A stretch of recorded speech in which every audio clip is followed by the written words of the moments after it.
Showdown, savage psychotic senility gave his father, Jackie Joe Johnson Sr., a heart attack, which ultimately resulted in his death.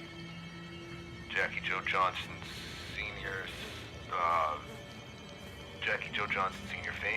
Famously campaigned to have a senile showdown at Arthritis Band.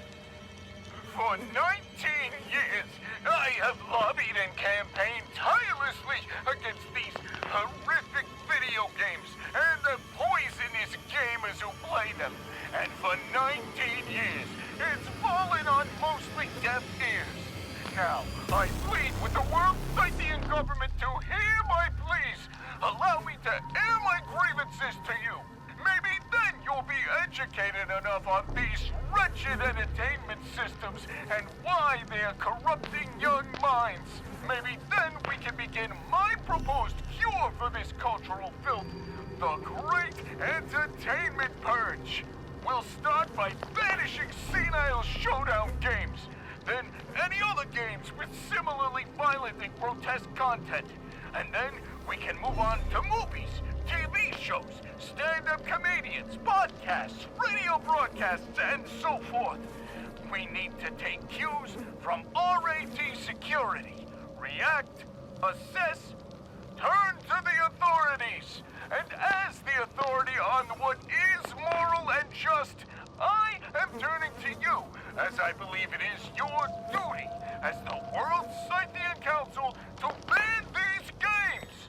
Let us reshape culture for the future by erasing culture from the past. But if it only caused the franchise to balloon in popularity, this started a rivalry that spanned over a decade. I remember those games. Those games were fun. Just beating the crap out of each other. I liked how the old people were the protagonists and you beat up the orderlies. You were the elderly beating up the orderlies. Good concept, but Jackie Joe Johnson did not like it. He had very passionate anti-gaming rants, anti-gamer rants, sparked worldwide conversations about violence in video games, and if that spilled into the real world. I don't think it did. In the research inspired by the conversations, eventually revealed video games actually help kids and adolescents with hand-eye coordination, problem-solving skills, social interaction, and more. The positives completely eclipsed any potential negatives. After years and years of passionate campaigning to get video games censored, even banned outright, research forced Jackie Joe Johnson Sr. to admit he was wrong, and in a very out-of-character move, Jackie Joe Johnson Sr. sought to bury the hatchet with Hellraiser Studios. He felt guilty for throwing so much slander at him. Jackie and the Dead set up a status post live stream in which Jackie himself would play the games for the first time, but only after a friendly discussion about the results of the research and the history of their feud, because it dated for like 15 years, right? When was Senile Showdown? Arthritis. And that was a sequel, that wasn't even the first one. It's a legendary game series right there. Oh, I am completely humiliated by my previously sanctimonious behavior in light of the new study. What was I even angry about? These video games apparently don't cause violence. They prevent it by giving a healthy outlet of anger and frustration in a fantasy setting. These electronic entertainment programs apparently increase the user's hand-eye coordination, problem-solving skills. I can't believe I wasted 20 years of my life trying to get these harmless computerized amusement procedurals taken off the shelves. For the first time, I watched more than 5 minutes of the Senile Showdown franchise, only to realize not only is it cartoon violence, but the orderlies are the ones who beat you up, not the elderly. If only I had spent a few minutes trying to understand the content I was trying to cancel, then maybe I wouldn't have foolishly deemed myself arbiter of cultural morality. This is why I've decided to bury the hatchet with Hellraiser Studios, and we'll be doing a live podcast with them. Yeah. So, the conversation is flowing quite naturally, and the world is shocked to see that Jackie Joe Johnson and Hellraiser, these once bitter rivals, not only discussing the point of debate amicably, but actually getting along. Jackie, with completely new perspective, then sat to play the first Senile Showdown title in the franchise. A tragedy struck when Jackie completed his first stage. In his excitement and sheer glee, he suffered a heart attack.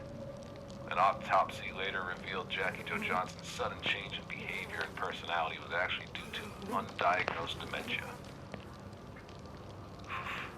Jackie Joe Johnson Jr. was outraged and vowed vengeance on the Hellraiser devs, not for the content of their games, but for murdering his father.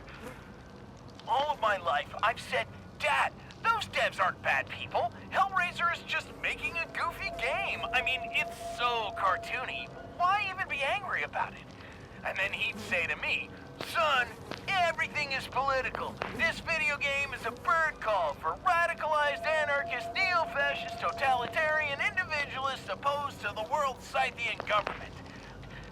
I still don't agree with him about the game being radicalized anarchist, neo-fascist, totalitarian individualist apologist media, or that it caused violence. The game is fine. But I now consider Hellraiser games bad people.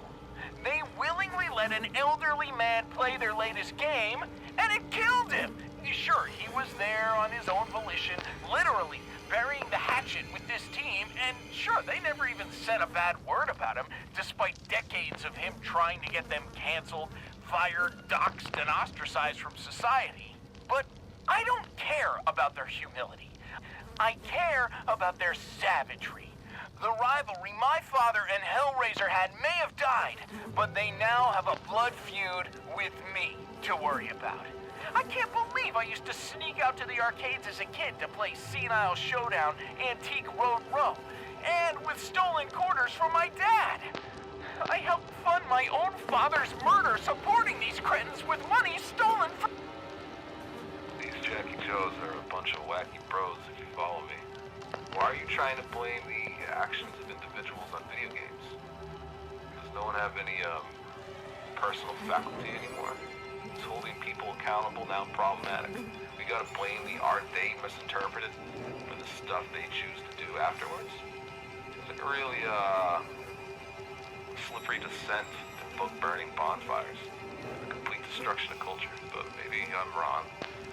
Maybe I should be censored. Did I ever think about that? No, I didn't. Not until, But really, if anything, wouldn't acting out violence in video games prevent it from spilling into the real world? Wouldn't it be a healthy outlet for anger in a digital setting, rather than inspire it in a physical setting? I think the only victims of video games that inspire violence are controllers flung into walls. I think Kevin Murphy said that too, right? Something like that. He's right though. Oh my god, I got a death threat in a video game. Well yeah, you're playing a war game. The objective is to kill each other in the game. You might be reading into comments from gamers tasked with killing you in game. Too literally. Get a non-violent video game. Senile Showdown is just a wild franchise. I grew up with it. Open world Senile Showdown. That's what should happen. You know, you travel from one place to another, maybe. I don't know, maybe one day. Unless Hellraiser gets canceled from Jackie Joe Johnson Jr.'s lawsuit. In light of new competition in the energy drink game, Bump Cola has gone back to the drawing board. We've innovated our formula by sparing no expense.